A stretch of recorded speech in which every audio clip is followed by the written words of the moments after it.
खुलुमबाय बेयो बड'लेण्ड इंखं टेलिभिजन दिनै 1 डिसेम्बर 2021 बुधबारखालि सानसेनि बरादखौ नोंथांमोननि खाथियाव लाबोदों आं सदानन्द दैमारिया।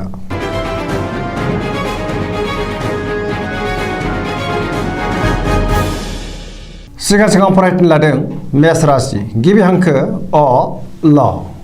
दिनैनि साना जोबोर मोजां, जेरावबो जाफुंसार जानो हागोन। मावनो लानाय खामानिखौ थि समावनो आरो गोरलैयैनो मावफुंनो हागोन। गोसोखौ दिनै जोबोर गोजोननाय मोनगोन। देहाया मोजाङैनो थागोन। अब्लाबो नाथाय जानाय लोंनायाव सांग्रां जानाया गाहाम। रांखावरियाव दिनै जोबोर मोजां होनजायो। आरजिनाय धोनखौ दोनथुमनो हागोन। गोबां धोन आरजिनोबो हागोन। मोननो गोनां धोनखौ मोननोबो हागोन। आयाबो बांगोन। बेफार फालांगियाव मोजां मुलाम्फा मोनगोन। सोरबा लोगोनि हेफाजाब मोननो हागोन। बहानिफ्रायबा गाहाम खौरां फैनो हागौ। न'खराव दिनै अनलायनाय फैगोन। बिमा बिफानि बोर मोनगोन। बिदा फंबायनि हेफाजाबखौ मोनगोन। बहाबा थांनांगौब्ला दिनै जोबोर मोजां आरो मोजाङैनो हान्थिनोबो हागोन। गुबुननि गोसोखौ गोरलैयैनो बोनो हागोन। गोसोनि बोलोआ बांगोन। समाजाव दिनै गोबां मान मोनगोन। लाइमोनफोरा मोजां खौरां मोनगोन। गोसोआ दिनै जोबोर रमान्टिक जागोन। फरायसाफ्रा फरायनायाव गोसो दुंखांगोन आरो मोजां फिथाइ मोनगोन। सरासनस्रायै दिनैनि साना जोबोर मोजां आरो मोजाङैनो बारग'लांगोन।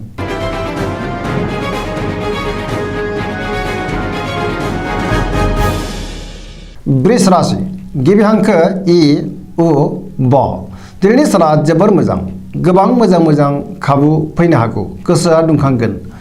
गोदान प्रजेक्ट लानो रोंगोन। गोसोखौ दिनै जोबोर गोजोननाय मोनगोन। गोसोनि बोलोआबो बांगोन। मावनो लानाय खामानिखौ थि समावनो आरो गोरलैयैनो मावफुंनोबो हागोन। सिगांनि बबेबा आद्रा खामानिखौबो दिनै मावफुंनो हागोन। रांखावरियाव जोबोर मोजां होनजायो। गोबां धोन आरजिनो हागोन। बेफार फालांगियाव जोबोर मोजां मुलाम्फा मोनगोन। आयाबो बांगोन। न'खराव दिनै बिसि फिसायनि गेजेराव अनलायनाय फैगोन। बिदा फंबायनि हेफाजाब मोनगोन। बिमा बिफानि अननाय आरो बोरखौ मोनगोन। देहाया मोजाङै थागोन। गुबुननि हेफाजाब मोननो हागोन। जायखि खामानि मावा मानो मोनफ्रोमबो खामानिखौनो दिनै गोरलैयैनो मावफुंनो हागोन। लोगोफोरनि अनसायनाय मोनगोन। बयजोंबो अनजागोन आरो अनसायजागोन। गोसोनि साननायफ्रा मोगथाङाव जाफुंगोन। पजिटिभ एनार्जिनि गोहोम गोग्लैगोन। गोसोआ दिनै जोबोर रमान्टिक जागोन।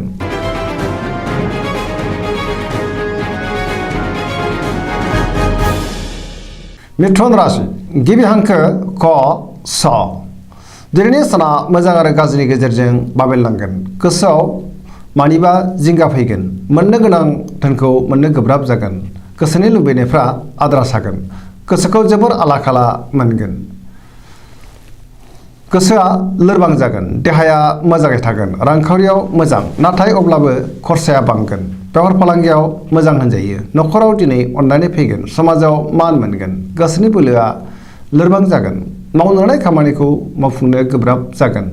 सोरबा लोगोआ गाज्रि नोजोर होखोमानो हागौ। सांग्रां जानाया गाहाम। नेगेटिभ एनार्जिनि गोहोम गोग्लैगोन। सोरजोंबा रायखोमा जानोबो हागौ। गुबुनजों मोजां सोमोन्दो लाखिनो नाजानांगोन। लाइमोनफोरनि गोसोआ दिनै जोबोर आला खाला जागोन।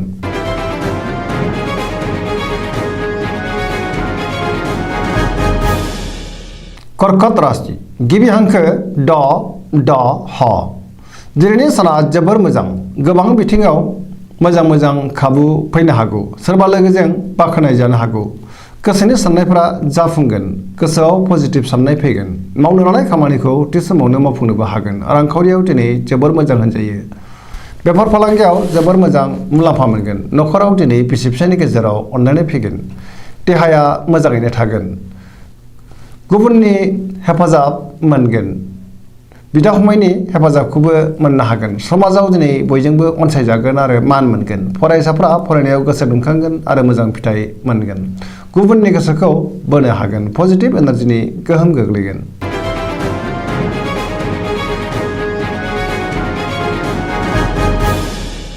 सिंह राशि गिबि हांखो म ट। दिनैनि साना जोबोर मोजां। गोसोखौ दिनै जोबोर गोजोननाय मोनगोन। समाजाव गोबां मान मोनगोन।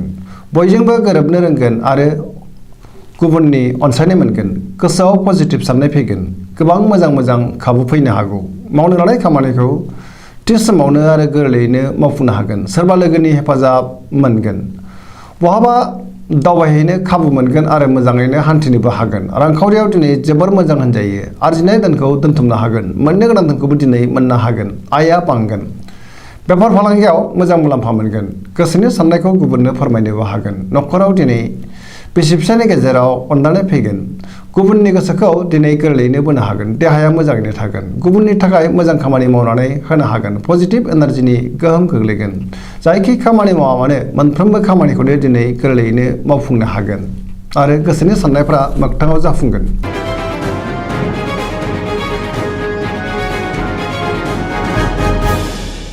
कन्या राशि गिबि हांखो प ट। दिनैनि साना मोजां आरो गाज्रिनि गेजेरजों बाबेनलांगोन। गोसोआव नेगेटिभ साननाय फैगोन। गोथों आरो गोग्गो साननो रोंनाय नङा। गियाननि आंखाल जागोन। रांखावरियाव दिनै जोबोर मोजां। गोबां धोन आरजिनोबो हागोन। नाथाय अब्लाबो खरसायाबो बांगोन। बेफार फालांगियाव मोजां मुलाम्फा मोनगोन। गुबुनखौ मान होनो रोंनाय नङा। देहाया दिनै मोजाङैनो थागोन। गोबां सुबुंखौ लोगो मोनज्लायनो हागौ। न'खराव दिनै बिसि फिसायनि गेजेराव एना एनि फैनो हागौ। गोसोखौ जोबोर आला खालाबो मोनगोन। नेगेटिभ एनार्जिनि गोहोम गोग्लैगोन। गुबुननि थाखाय नाङा फाङा जेंनायाव गोग्लैनांनोबो हागौ। सांग्रां जानाया गाहाम।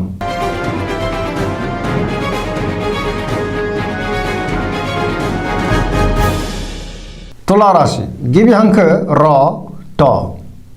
दिनैनि साना जोबोर मोजां। गोसोनि बोलोआ बांगोन। गोसोनि साननायफ्रा मोगथाङाव जाफुंगोन। मावनो लानाय खामानिखौ थि समावनो आरो गोरलैयैनो मावफुंनोबो हागोन। देहाया मोजाङै थागोन। रांखावरियाव दिनै जोबोर मोजां। गोबां धोन आरजिनो हागोन। मोननो गोनां धोनखौ मोननोबो हागोन। नाथाय अब्लाबो खरसायाबो बांगोन। न'खराव दिनै बिसि फिसायनि गेजेराव अनलायनाय फैगोन। बिदा फंबायजों मोजां सोमोन्दो थागोन। बिमा बिफानि अननाय आरो बोर मोनगोन।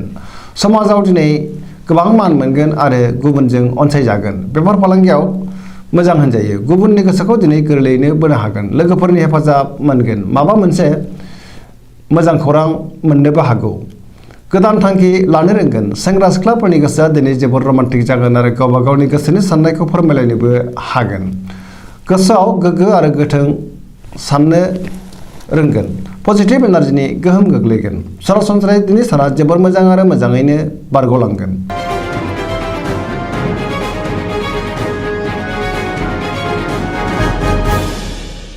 वृश्चिक राशि गिबि हांखो न स। दिनैनि साना जोबोर मोजां। गोसोखौ दिनै जोबोर गोजोननाय मोनगोन। खुसिया बांगोन। समाजाव लोगो लेवा बांगोन। सोरबा गोजाम लोगोजों बहाबा लोगो मोनज्लायनो हागौ। बबेबा फोरबोआव बाहागो लानो खाबु मोनगोन। गोसोआव गोग्गो आरो गोथों साननाय फैगोन। मावनो लानाय खामानिखौ थि समावनो मावफुंनोबो हागोन। गुबुननिफ्राय हेफाजाब मोनगोन। गोसोनि साननायफोरा मोगथाङाव जाफुंगोन। गोसोनि बोलोआ बांगोन। समाजाव दिनै गोबां मान मोनगोन। न'खराव बिसि फिसायनि गेजेराव अनलायनाय फैगोन। बिदा फंबायजों मोजां सोमोन्दो थागोन। मोननो गोनां धोनखौ मोननोबो हागोन। नाथाय अब्लाबो खरसायाबो बांगोन। बेफार फालांगियाव मोजां मुलाम्फा मोनगोन। देहाया दिनै मोजाङैनो थागोन। गुबुननि हेफाजाबखौ दिनै मोननो हागोन। फरायसाफ्रा फरायनायाव गोसो दुंखांगोन आरो मोजां फिथाइ मोनगोन। लाइमोनफोरा बहानिफ्रायबा मोजां खौरां मोननो हागौ। गोसोआ दिनै जोबोर रमान्टिक जागोन आरो गोसोनि साननायखौ फोरमायलायनोबो हागोन। पजिटिभ एनार्जिनि गोहोम गोग्लैगोन। सरासनस्रायै दिनै साना जोबोर मोजां आरो मोजाङैनो बारग'लांगोन।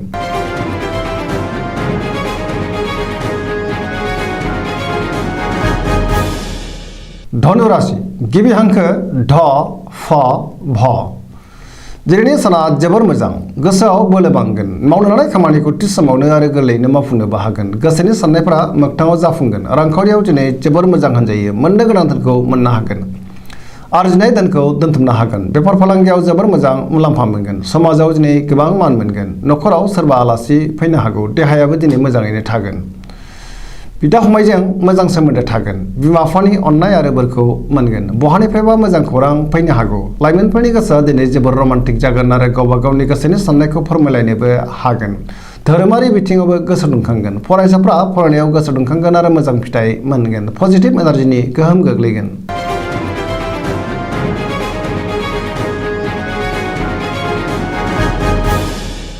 मकर राशि गिबि हांखो ख ज। दिनैनि साना मोजां आरो गाज्रिनि गेजेरजों बाबेनलांगोन। गोसोखौ दिनै जोबोर उसुखुथु मोनगोन। गोसोनि साननायफ्रा देबारनांगोन। गुबुननि थाखाय नाङा फाङा जेंनायाव गोग्लैनांनो हागौ। गुबुनखौ मान होनो रोंनाय नङा। गोसोनि साननायफ्रा देबारनांगोन। सिगांनि बबेबा आद्रा खामानिखौ दिनै मावफुंनो नाजायोब्लाबो मावफुंनो गोब्राब जागोन। रांखावरियाव दिनै जोबोर मोजां, आयआ बांगोन, नाथाय अब्लाबो खरसायाबो बांगोन। मोननो गोनां धोनखौ मोननोबो हागोन। बेफार फालांगियाव मोजां होनजायो। गुबुनजों मोजां सोमोन्दो लाखिनो रोंनाय नङा। गुबुनखौ मान होनो गोब्राब जागोन। गोदान खामानियाव दिनै आखाइ होथ'यैआनो गाहाम, नङाब्ला गोबां रोखोमनि गोरोन्थि जालांनो हागौ। न'खराव दिनै अननानै फैगोन, बिदा फंबायनि हेफाजाबखौ मोनगोन। सेंग्रा सिख्लाफ्रा गोसोखौ दिनै जोबोर आला खाला मोनगोन।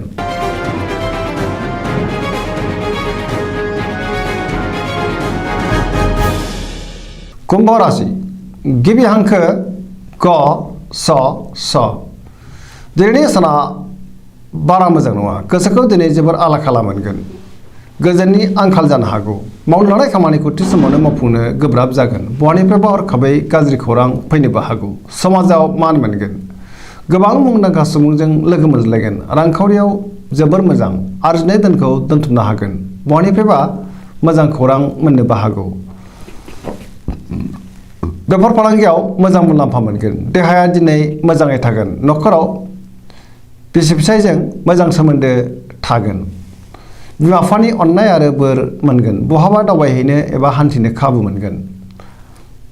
नाथाय अब्लाबो नेगेटिभ एनार्जिनि गोहोम गोग्लैनो हागौ। गोसोनि साननायफ्रा देबोर नांनोबो हागौ।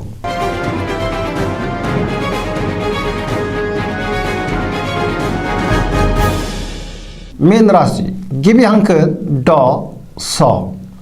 दिनैनि साना जोबोर मोजां। गोसोआव पजिटिभ साननाय फैगोन। गोबां मोजां खाबुफोरा फैनो हागौ। गोसोनि बोलोआ बांगोन। गावनि गोसोनि साननायखौ गुबुननो फोरमायनोबो हागोन। देहाया मोजाङै थागोन। अब्लाबो नाथाय जानाय लोंनायाव सांग्रां जानाया गाहाम। रांखावरियाव दिनै जोबोर मोजां। गोबां धोन आरजिनो हागोन। अब्लाबो नाथाय खरसायाबो बांगोन। बेफार फालांगियाव मोजां मुलाम्फा मोनगोन। न'खराव दिनै बिसि फिसायनि गेजेराव अननानै फैगोन। बिदा फंबायजों मोजां सोमोन्दो थागोन। बबेबा फोरबोआव बाहागो लानो खाबु मोनगोन। सोरजोंबा बाख्नाय जानो हागौ। लाइमोनफोरनि गोसोआ दिनै जोबोर रमान्टिक जागोन आरो गोसोनि साननायखौ फोरमायलायनोबो हागोन। फरायसाफ्रा फरायनायाव गोसो दुंखांगोन आरो मोजां फिथाइ मोनगोन।